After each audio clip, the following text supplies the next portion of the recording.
Hello everyone, एक नए जी की वीडियो में आप सभी लोगों का स्वागत है। आज की वीडियो में हम लोग पॉलिटी के कुछ इम्पोर्टेंट प्रश्नों को देखेंगे जो कि सभी परीक्षाओं के लिए बहुत ही इम्पोर्टेंट रहने वाला है। तो वीडियो के अंत तक में बने रहें। चैनल को सब्सक्राइब नहीं किए तो सब्सक्राइब कीजिए, शेयर कीजिए दोस्तों के साथ और लाइक करना ना भूलें। चलिए आज के प्रश्न को देखते हैं। पॉलिटी प्रश्न है। पहला प्रश्न है, संविधान की प्रारूप समिति के समूह संविधान की प्रस्तावना का प्रस्ताव किसने रखा था? संविधान की प्रारूप समिति के समूह संविधान की प्रस्तावना का प्रस्ताव किसने रखा था? तो जवाहरलाल नेहरू ने।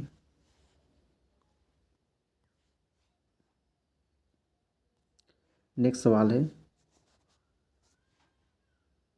संविधान सभा का गठन किसकी संस्तुति पर किया गया था? संविधान सभा का गठन किसकी संस्तुति पर किया गया था? कैबिनेट मिशन योजना की संस्तुति पर। कैबिनेट मिशन योजना की संस्तुति पर। नेक्स्ट प्रश्न है, राष्ट्रपति की सूची के विषयों पर राष्ट्रपति किस सूची के विषयों पर अध्यादेश जारी नहीं कर सकता है? तो राज्य सूची के विषयों पर। राज्य सूची के विषयों पर। नेक्स्ट सवाल, आपातकाल की घोषणा का अनुमोदन आपातकाल की घोषणा का अनुमोदन संसद द्वारा कितनी अवधि के अंदर होना अनिवार्य है? तो 1 माह के अंदर, यानी 1 मंथ। नेक्स्ट प्रश्न है, राज्यों का वित्तीय आवंटन फाइनेंशियल एलोकेशन। तो राज्य की वित्तीय आवंटन किसकी संस्तुति पर किया जाता है? तो वित्त आयोग की संस्तुति पर। नेक्स्ट सवाल है, लोकसभा का सचिवालय किसके प्रत्यक्ष पर्यवेक्षण एवं नियंत्रण में कार्य करता है? लोकसभा का सचिवालय किसके प्रत्यक्ष पर्यवेक्षण एवं नियंत्रण में कार्य करता है? लोकसभा अध्यक्ष के हो जाएंगे, ठीक है।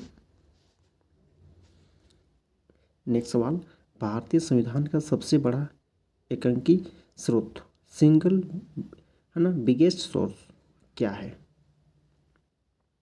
भारतीय संविधान का सबसे बड़ा एकांकी स्रोत क्या है?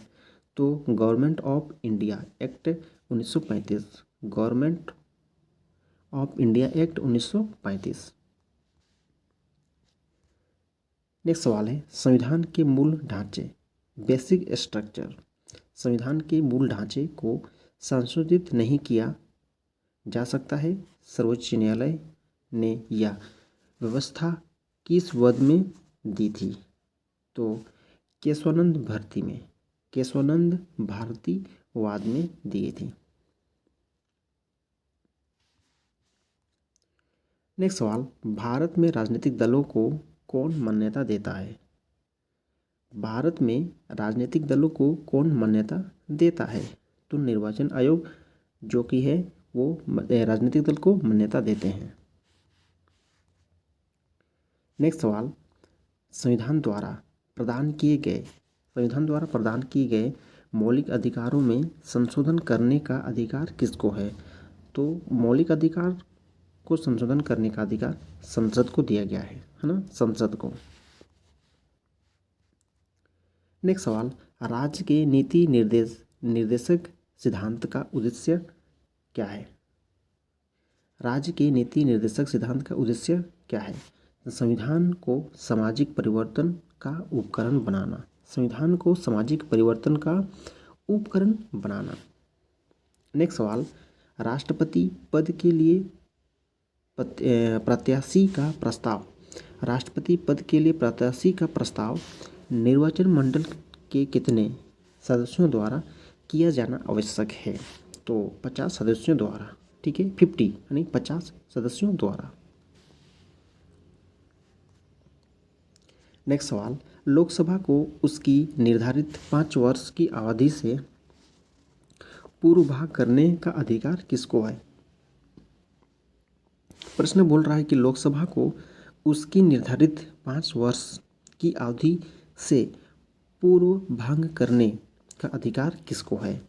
तो राष्ट्रपति को प्रधानमंत्री की सिफारिश पर, राष्ट्रपति को जो है ना प्रधानमंत्री की सिफारिश पर। नेक्स्ट सवाल, संविधान को 26 जनवरी के दिन लागू करने का क्या कारण था? संविधान को 26 जनवरी के दिन लागू करने का क्या कारण था? आप लोग 26 जनवरी मनाते हैं ना प्रतिवर्ष, तो आप लोग बताइए। कांग्रेस ने इस तिथि को 1930 में ना स्वतंत्र दिवस के रूप में मनाया था। कांग्रेस ने इस तिथि को 1930 में स्वतंत्रता दिवस के रूप में मनाया था। ठीक है, यही कारण था। अगला प्रश्न है, व्यक्तिगत स्वतंत्रता है ना, व्यक्तिगत स्वतंत्रता के अधिकार को सुनिश्चित करने के लिए नागरिक किस अधिकारी के पास जा सकता है? तो सर्वोच्च न्यायालय और उच्च न्यायालय, दो है आपका सर्वोच्च न्यायालय और उच्च न्यायालय।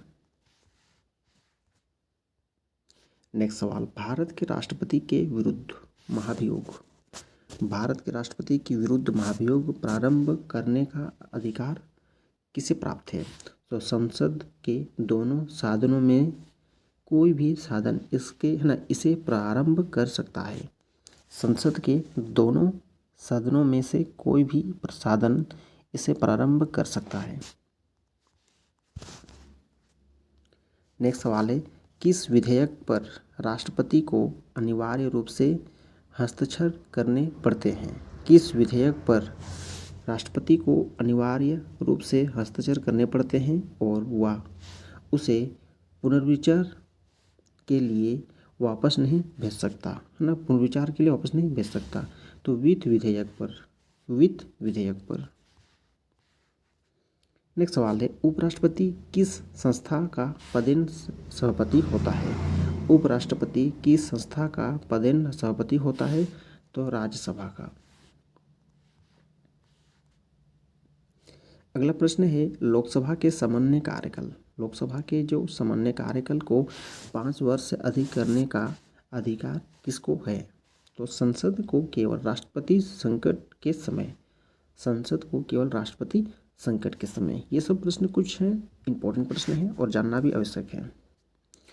अगला प्रश्न जो है, दल बदल विरोधी अधिनियम, दल बदल विरोधी अधिनियम के अंतर्गत भारतीय संविधान में किस सदस्य की अयोग्यता अथवा योग्यता पर निर्णय करने का अधिकार किसको प्राप्त है?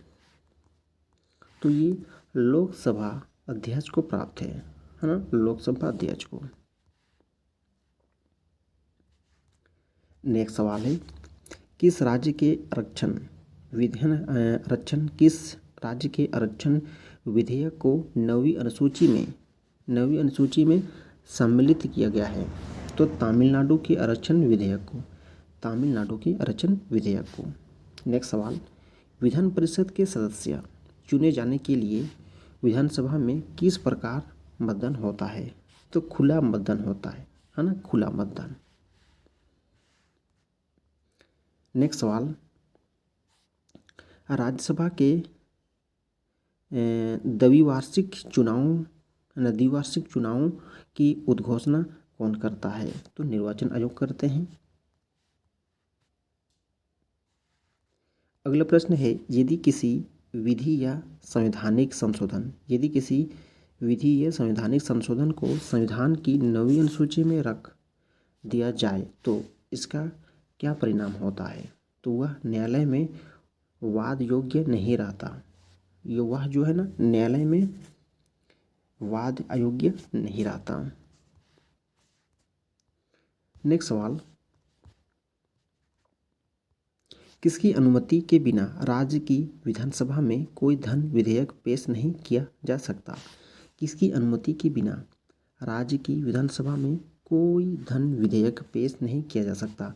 तो राज्यपाल की अनुमति के बिना है ना, राज्यपाल की अनुमति के बिना। राज्यपाल का बहुत बड़ा आपका योगदान है इन सभी में।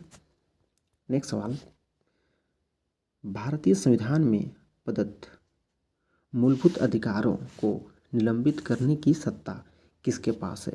तो राष्ट्रपति के पास है इसका। नेक्स्ट सवाल है, राज्यों की सूची के लिए विषय पर संसद किसकी अवधि के लिए कानून बना सकती है? राज्यों की सूची के लिए किस विषय पर राज्य की सूची के किसी विषय पर संसद कितनी अवधि के लिए कानून बना सकती है? तो 1 वर्ष के लिए, 1 साल। नेक्स्ट सवाल, राज्य के नीति निर्देशक सिद्धांतों के संदर्भ में यह टिप्पणी किसने की थी कि यह एक ऐसा चेक है जिसका भुगतान बैंक की सुविधा पर निर्भर करता है? तो किसने की थी? के.टी. शाह ने। नेक्स्ट सवाल है, संविधान सभा का गठन किस योजना के अंतर्गत प्रस्तावित किया गया था? संविधान सभा का गठन जो है ना, किस योजना के अंतर्गत प्रस्तावित किया गया था? तो कैबिनेट मिशन योजना के तहत। तो साथियों, आज का जो प्रश्न था यहीं तक हमारा समाप्त होता है। आप लोग को वीडियो अच्छा लगे तो लाइक कीजिए, शेयर कीजिए दोस्तों के साथ, और चैनल को सब्सक्राइब नहीं है तो सब्सक्राइब कीजिए, क्योंकि हम आप लोग के लिए इस तरह के नए जीके वीडियो लेकर लाते रहते हैं। ठीक है, तो हम लोग नेक्स्ट वीडियो मिलते हैं नए जीके टॉपिक को लेकर। तब तक के लिए टेक केयर, बाय बाय, जय हिंद, वंदे मातरम।